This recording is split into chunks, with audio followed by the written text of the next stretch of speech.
y exponer algunas ideas respecto a el tema que vamos a plantear.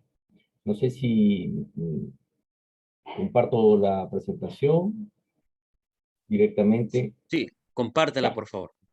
ok.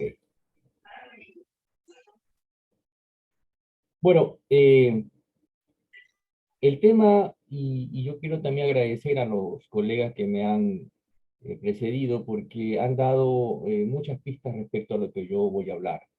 El tema es la recuperación dinámica de las economías latinoamericanas, porque todos sabemos que en el 2020, con la presencia de esta pandemia denominada COVID-19, las economías latinoamericanas se han visto golpeadas profundamente en la parte productiva. Ni qué hablar de la parte sanitaria, que es consecuencia de lo primero. Y salir significa, pues, plantearse algunos desafíos que yo los he plasmado en tres aspectos. El primero, el crecimiento y la competitividad. El segundo, la transición al mundo post-COVID-19. Y tercero, ¿qué se está haciendo en el mundo? Creo que con estos tres numerales vamos a poder cubrir algunos temas que ya han conversado los colegas.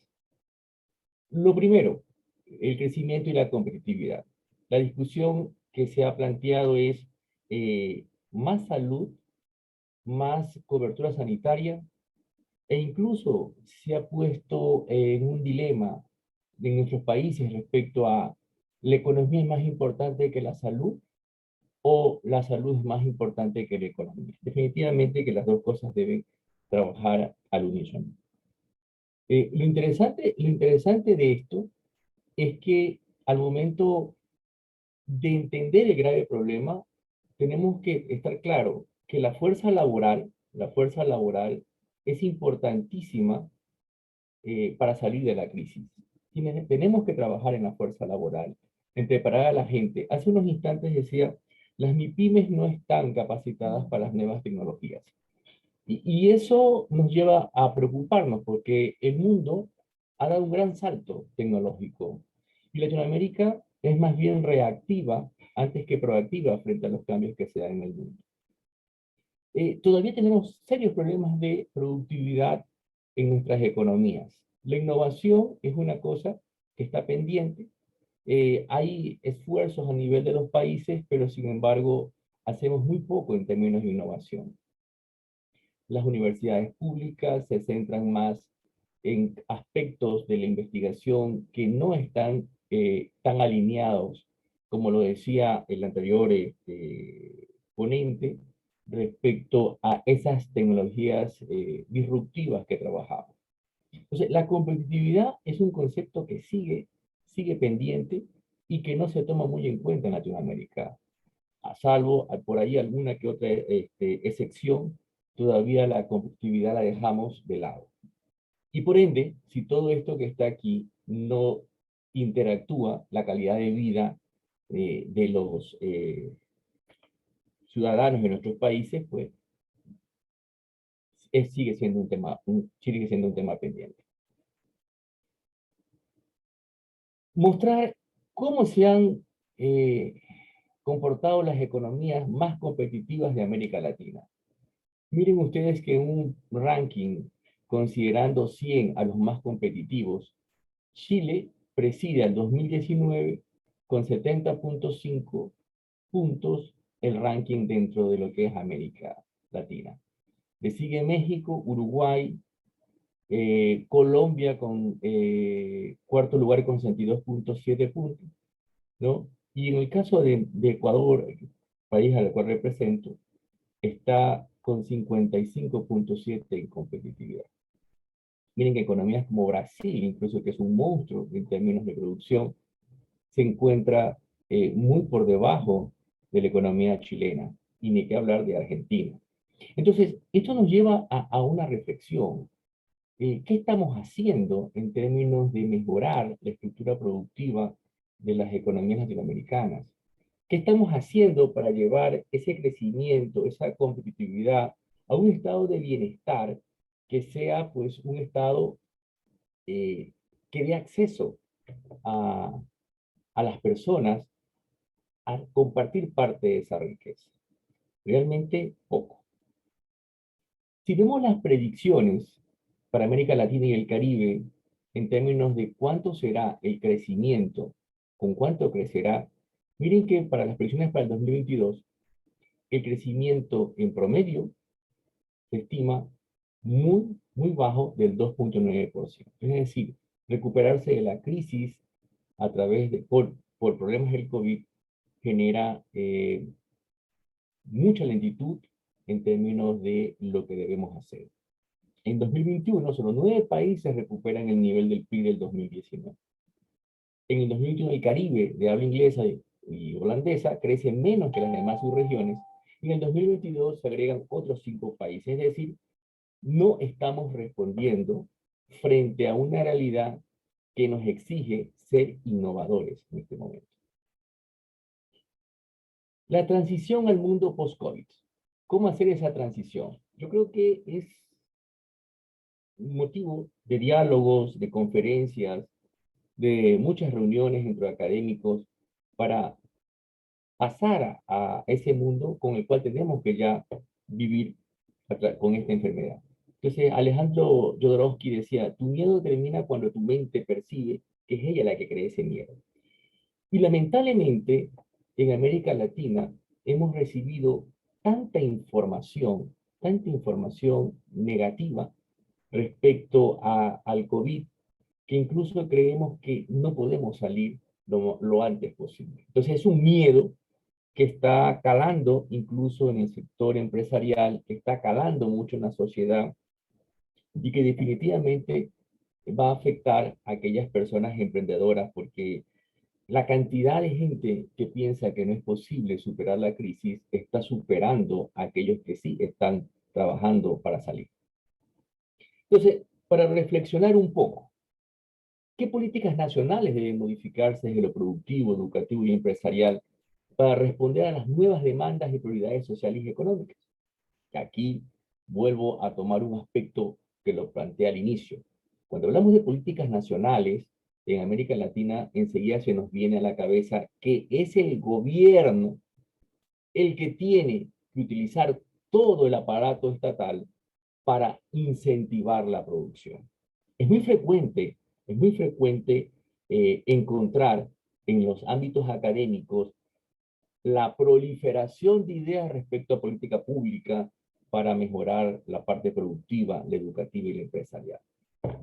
Creemos que el Estado debe ser omnipresente y estar en todos los lugares con el fin de motivar a lo productivo. ¿Y cuál es el rol de la sociedad en la reactivación de los países?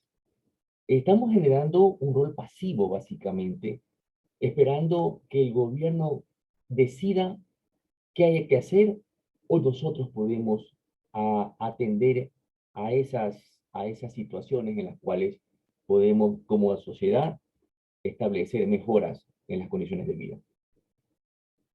Dentro de esa transición, yo creo que la crisis va a permitir dar un nuevo salto aprovechando este, este problema que nos ha permitido también dar muchos pasos importantes para acercarnos a la tecnología. Entre esas ideas apuntan a mejorar el conocimiento, el aprendizaje y los avances de ciencia y tecnología en nuestros países.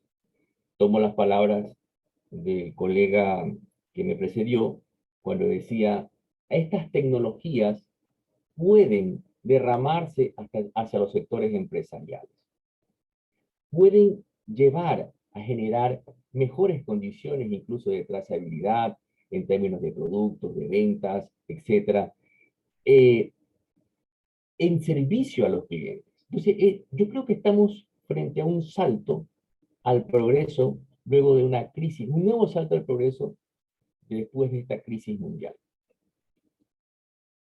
Y esa transición, por supuesto, no puede desconocer que hay dimensiones de pobreza en América. Dimensiones de pobreza en la salud, en la educación, en los estándares de vida. Y debe atender en ese ganar-ganar aspectos como, por ejemplo, los años de escolaridad, aspectos como la presencia de los chicos, la asistencia a las escuelas, el acceso a electricidad, el acceso a agua, a nutrición, etcétera. Es decir, no podemos desvincular un aspecto que es el crecimiento, la productividad, la riqueza que se debe crear, con estas dimensiones que no son superadas todavía dentro de los países de América Latina. Hay mucho que hacer respecto a salud. Esta crisis ha desnudado los sistemas sanitarios en nuestros países como deficientes. Los sistemas sanitarios públicos, básicamente, han sido deficientes. Los sistemas educativos no han podido responder, y todo dice que en estos 2 años de crisis, la educación para América Latina ha agrandado la brecha frente a los países desarrollados. No se ha podido responder como se pensaba, y eso también es una limitante a futuro para nuestros países. Los estándares de vida también, pues, por supuesto, han disminuido por la presencia, pues, de una enfermedad que no pudo dar la respuesta apropiada por parte de nuestros países. Y aquí en esta gráfica es básicamente cómo vamos a tener que actuar. Vamos a tener que actuar, por un lado, utilizando las medidas que ahora le llamamos medidas de bioseguridad, con personas, como en este caso, personas que no creen, que tienen otro comportamiento frente a un comportamiento general, que es el uso de las mascarillas. Entonces, los habitantes en el mundo van a tener que lidiar con nuevas formas de trabajo, cuidarse más. Y eso es interesante porque al mundo este cuidado va a generar nuevos problemas dentro de nuestros sistemas de seguridad social, porque el incremento de los sistemas de cuidado va a generar que la esperanza de vida también crezca. Y eso va a tener una repercusión con el sistema de salud. Ahora estamos cuidándonos más que antes, y entonces creemos ya que en estas combinaciones de alimentos, en las comidas, es parte de una nueva forma de vida, que está demandando también a su vez nuevos bienes y servicios por parte del sector empresarial. Hemos aprendido también que los sistemas de transporte, a la logística, en realidad, la logística también tiene que adecuarse a estos cambios que han llegado tan a prisa que no han permitido que puedan responder como se esperaba. En el aspecto de la tecnología, como bien han dicho algunos colegas, la tecnología ha llegado tan a prisa y está tan rápido bajando los costos en términos de la consultoría, en términos de la investigación, que el acceso a la información se ha vuelto tan rápido que permite que nuevos negocios puedan aparecer con menos dificultades que antes. El acceso a la información a partir de la presencia del COVID ha hecho que, por ejemplo, tecnologías como Zoom, como Jitsi, como Sky hayan mejorado sensiblemente y nos permita intercomunicarnos con una rapidez nunca antes vista. Todo este tipo de actividades están provocando cambios brutales en el comportamiento también de las empresas. Observamos entonces que las empresas están buscando de una manera rápida adaptarse a las nuevas necesidades. En el caso del Ecuador, hemos visto cómo han surgido y también, por supuesto, las preocupaciones, cómo han perecido. Yo escuchaba a una participante que decía, hay muchas empresas que han quebrado. Hay muchas empresas que han quebrado y esas quiebras de empresas están generando desempleo.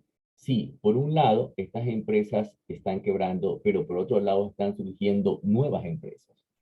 Nuevas empresas que están entendiendo las necesidades ahora de un mundo que está con estos problemas sanitarios y que está ofertando bienes y servicios que están en esa onda de lo actual, de lo rápido, de lo sanitario, del cuidado respecto a esos bienes y servicios que ahora demanda la ciudadanía. En este sentido, esta es una corriente que baja, no solamente está en los segmentos de gran consumo, sino que está de manera vertical en todos los segmentos de la producción, unos más, otros menos. Y en ese sentido, eh, el aprendizaje producto de esta crisis se ve reflejado en una recomposición de las fuerzas productivas a través de empresas innovadoras. Empresas innovadoras en el campo de los servicios, empresas innovadoras en el campo educativo, empresas innovadoras en el campo agrícola, etcétera. Las tecnologías han dado ese impulso para ese cambio. Bueno, y como se dijo anteriormente, ¿y qué pasa con aquellas empresas que están quebrando? Recuerden ustedes que las quiebras no debemos verlas como un problema tanto en sí, sino como un aprendizaje que permite a su vez relanzar lo que estamos haciendo. Escuché también que decían, bueno, ¿y cuál es el papel del Estado en términos de estas quiebras? ¿Qué debe hacer el Estado? El Estado lo que debe es, desde mi punto de vista, garantizar la libre competencia de todos aquellos que quieren participar, restringiendo leyes que conculcan recursos a las empresas y que no permiten entrar en una dinámica competitiva. No pensar en el Estado que va a ser la solución, porque recordemos que el Estado no produce nada y solamente administra los recursos que nos quitan a través de los tributos.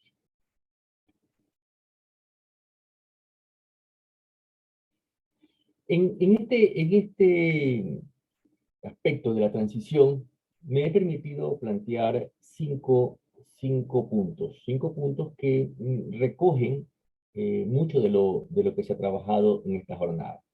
El primer punto es trabajar como una sociedad abierta a las ideas, a la información, a la investigación y a los flujos migratorios. Definitivamente que los flujos migratorios no han sido muy bien vistos en los últimos años en América, ¿no? Pero sin embargo, los flujos migratorios son positivos en cuanto las personas que llegan a los países aportan, se adaptan a la sociedad y generan ideas innovadoras. Yo creo que debemos trabajar en esto, en nuevas ideas, en buscar la creación de información abierta que pueda ayudar a que las personas puedan a su vez tener acceso a reglamentaciones, a normas sanitarias, mecanismos para poder acceder a mercados, etcétera. Y que también haya una investigación orientada justamente a mejorar las condiciones de vida. Aquí voy a hacer una crítica. Yo soy académico y creo que América Latina gasta mucho dinero en investigaciones inservibles. Gasta mucho dinero en investigaciones que no aportan valor y deja de lado investigaciones o dinero que necesitan investigaciones que buscan realmente mejorar las condiciones de vida de sus habitantes.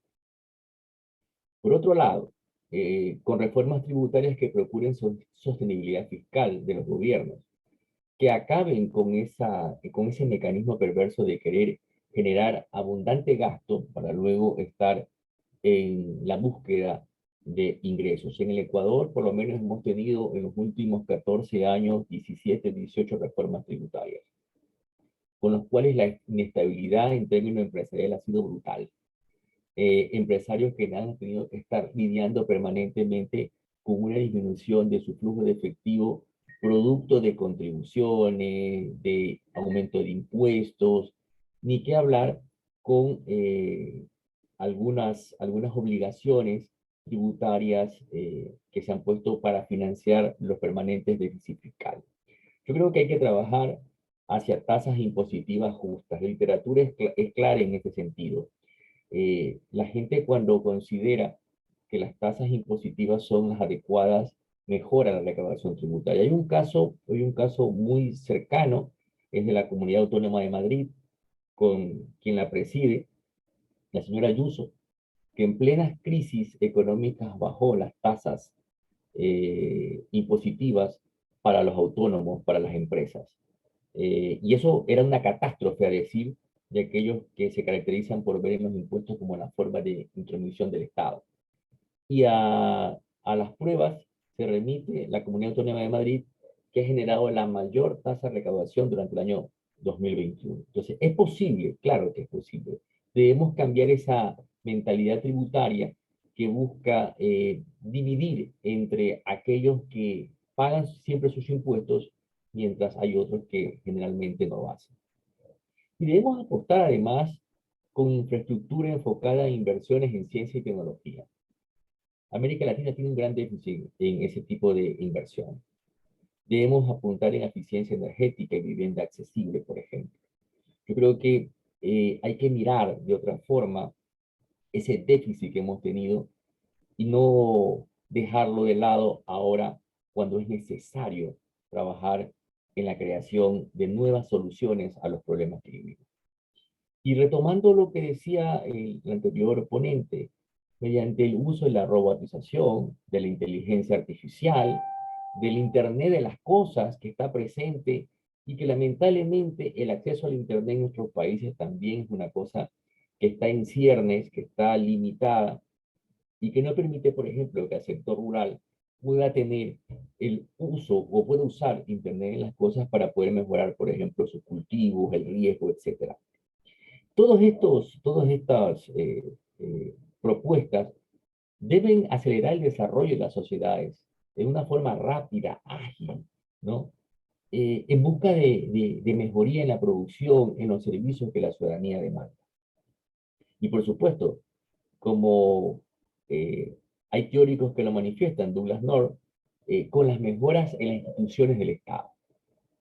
Hay estudios que son claros en manifestar que la institucionalidad del Estado se convierte en una gran grasa, en una obesidad que generalmente en lugar de apoyar las reformas que necesitan las empresas, se convierten en trabas para producir más.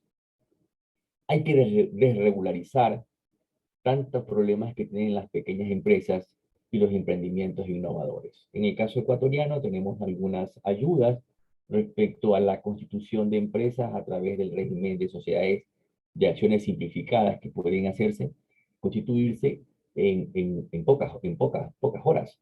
Eso es un avance sustancial que se está trabajando en el Ecuador. Sin embargo, hay sistemas todavía tributarios muy difíciles de superar por parte de los pequeños emprendedores. La capacidad de acceso al crédito también es una de las cuestiones interesantes, pero ya se nos ha dicho aquí que las posibilidades de financiamiento para generar nuevos emprendimientos están ahí. Hay que un poco apropiarse de ellas y buscar mecanismos que en la actualidad existen, como el crowdfunding o también la titularización de acciones de una inversión. Necesitamos también que esos emprendimientos innovadores permitan una transición y que respeten el capital social de los territorios, porque esa es una cuestión interesantísima. Crecer tal cual como se está haciendo en América permite que se concentren los negocios en las megaciudades, generando que la periferia termine siendo abastecedora y a veces receptora de la pobreza de los países. Es también un análisis que hay que hacer respecto a ese crecimiento. Y finalmente, debemos trabajar a través de redes que nos permitan superar la crisis. En este caso, ¿qué se está haciendo? Miren, hay unas experiencias interesantísimas respecto a la respuesta que están dando los países a esta crisis. Por ejemplo, en Israel ha sido con sus startups una de las pioneras en plantear soluciones para el COVID-19. Eh, Tienen una creación importante de empresas innovadoras que están trabajando no solamente para poder superar este problema del COVID, sino también en muchas otras soluciones con sentido empresarial. Corea, por ejemplo, Corea está trabajando así también con emprendimientos tecnológicos que buscan enfrentar el COVID. lo están haciendo y están respondiendo de una manera súper rápida. En América Latina y el Caribe, un reporte que hace el BID, el Laboratorio de Investigación del BID, se están mapeando soluciones innovadoras de startups, empresas y organizaciones con soluciones relevantes a la capacidad de implementar algunas soluciones con implicaciones sociales y de salud. Pero esto no es en todos los países. Esto básicamente se da en pocos países. Colombia, a través de Impulsa, que es una institución que busca la innovación, está generando soluciones a través de su repositorio virtual que aborden las consecuencias de la pandemia en áreas como telemedicina, trabajo remoto y provisión de servicios básicos. Pero esto no está en todo nuestro país. Básicamente, todavía está limitado. Brasil ha creado una lista de empresas y profesionales que están colaborando para enfrentar la pandemia. En este sentido, entonces la reflexión es, debemos nosotros comenzar a trabajar en función de lo que está pasando en el mundo, entendiendo que América Latina tiene sus propias realidades y que necesita, a través de este trabajo en conjunto, generar unas propuestas de solución a la época post-COVID. Si no lo hacemos realmente, América Latina va a tener un retroceso todavía más fuerte de lo que teníamos pre-COVID.